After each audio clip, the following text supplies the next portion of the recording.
kepada Ibu Guru. Assalamualaikum warahmatullahi wabarakatuh. Waalaikumsalam warahmatullahi wabarakatuh. Halo anak-anak, apa kabar pada pagi hari ini? Baik, Kalian sehat semua? Alhamdulillah sehat. Dijaga selalu kesehatannya ya, karena sekarang lagi musim hujan. Kira-kira siapa yang gak hadir pada hari ini anak-anak? Sepertinya banyak yang tidak hadir ya. Oke, hari ini kita akan mempelajari tentang perkembangbiakan hewan secara generatif dan vegetatif. Nah, di sini juga Ibu sudah membawa media pembelajaran berupa flipbook buku tentang perkembangbiakan hewan dan kalian membawa LKS tentunya ya. Nanti kalian buka pembelajaran menggunakan LKS kalian masing-masing.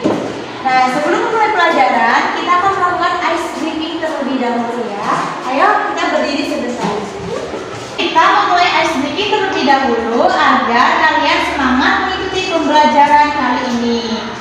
Ya, pertama yaitu tepuk tangan dengan satu jari, tepuk tangan dengan dua jari, tepuk tangan dengan tiga jari, tepuk tangan dengan empat jari, tepuk tangan dengan lima jari, tidak bertepuk. Seperti itu ya. Kita sudah melaksanakan ice breaking, silakan kalian duduk ya. Duduk.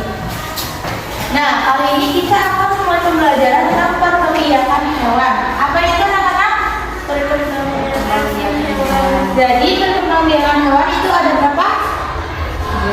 Ada dua ya, yaitu secara generatif dan vegetatif. Nah, itu judulnya kita akan mempelajari tentang perkembangbiakan hewan. Ada yang tahu apa itu perkembangbiakan? Ada yang tahu tidak? Tidak ada ya. Karakteristik dari hewan tersebut agar dia itu tidak mengalami kepunahan. Hewan ini dibagi menjadi dua, yaitu generatif dan vegetatif.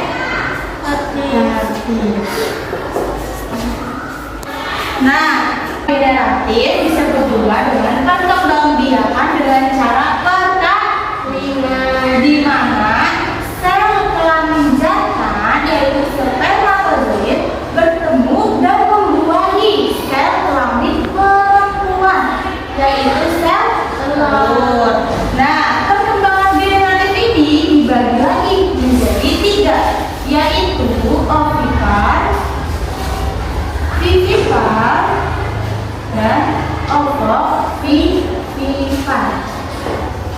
Perkembangbiakan ovipar yaitu perkembangbiakan dengan cara anak-anak? Ya, perkembangbiakan ini disebut juga perkembangbiakan dengan cara bertelur. Contoh hewan yang berkembangbiakan bertelur apa coba? Ayam. Lalu banyak lagi ya. Nah, perkembangbiakan ovipar ini, yang kedua itu ada perkembangbiakan vivipar atau berapa?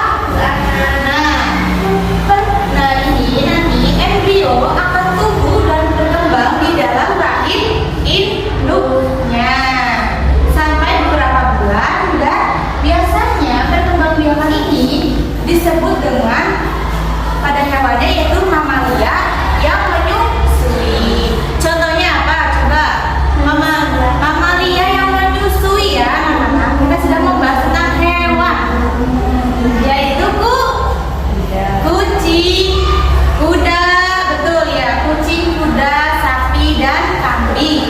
Nah, ada dua juga ya, dibagi lagi, yaitu perkembangbiakan ovipar internal dan eksternal. Internal itu pembuahan sel telur yang terjadi di dalam sel induk telur, sedangkan eksternal itu di luar sel induk telur. Contoh yang eksternal itu seperti ikan dan katak ya. Lanjut, yang selanjutnya itu perkembangbiakan vivipar. Nah, perkembangbiakan selanjutnya yaitu ovovivipar, yang merupakan kombinasi dari perkembangbiakan ovipar dan vivipar. Nah, ovovivipar ini ini pembuahannya terjadi di dalam induk tersebut.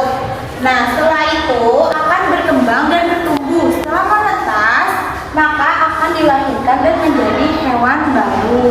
Nah, biasanya perkembangbiakan ovipar ini terjadi pada hewan yaitu ikan hiu dan kadal. Yang selanjutnya yaitu perkembangbiakan secara vegetatif. Perkembangbiakan vegetatif yaitu perkembangbiakan tanpa perkawinan ya, tanpa perkawinan. Jangan lupa dicatat di bukunya masing-masing.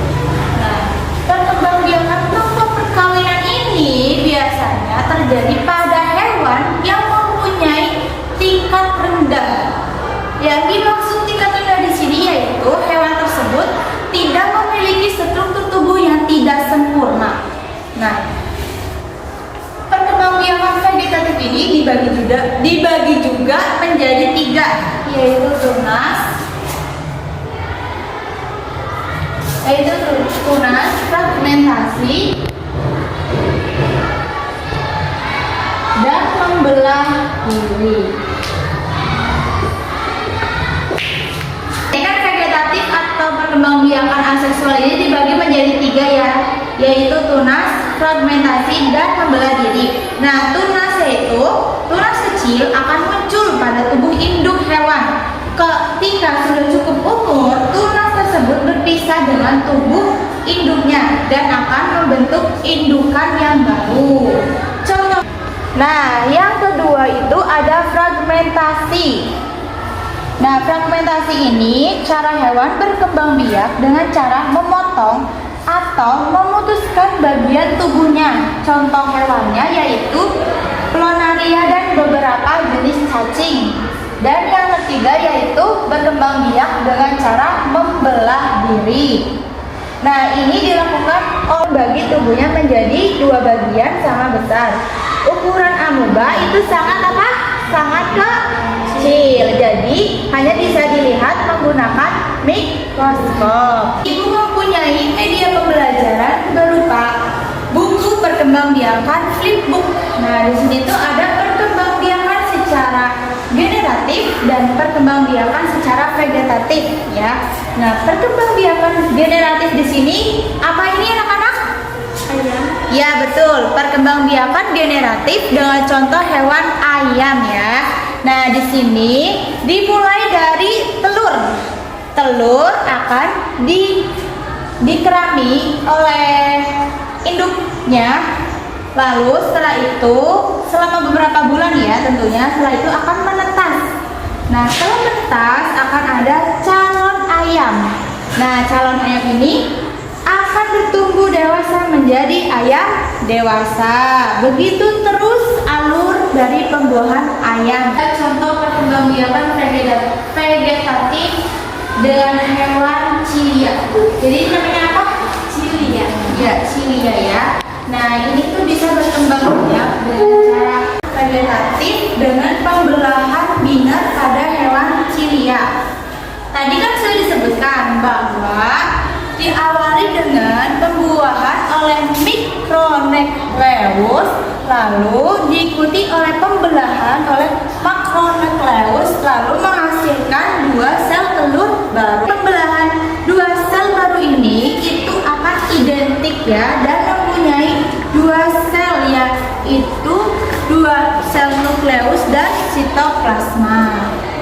Nah, jadi mungkin sekian pembelajaran hari ini tentang perkembangbiakan hewan secara generatif dan vegetatif.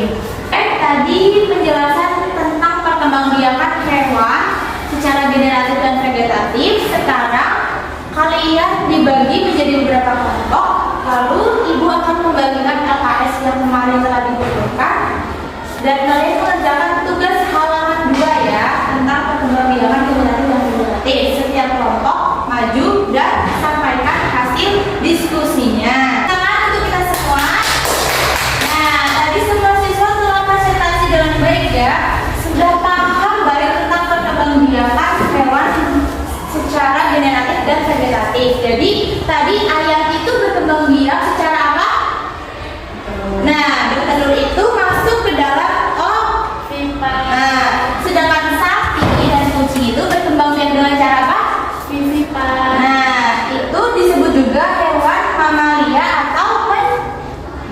kulit. Dan perkembangbiakan vegetatif tadi sudah tahu ya, dibagi menjadi 3, yaitu tunas, fragmentasi, dan membelah diri. Nah, perkembangbiakan vegetatif ini disebut dengan juga perkembangbiakan aseksual. Apa itu perkembangbiakan aseksual? Perkembangbiakan tanpa perkawinan. Dan ini banyak terjadi pada hewan. Betul sekali, tingkat rendah itu hewan yang memiliki struktur tubuh atau karakteristik yang tidak sempurna. Oke, karena tadi semua siswa sudah maju presentasi dan menyampaikan pendapat masing-masing, dan Ibu telah menyimpulkan pembelajaran pada hari ini tentang perkembangbiakan generatif dan vegetatif pada hewan. Untuk selanjutnya kita berdoa yang akan dipimpin oleh ketua kelas ya, oleh Anggraini. Lalu setelah itu kita akan pulang.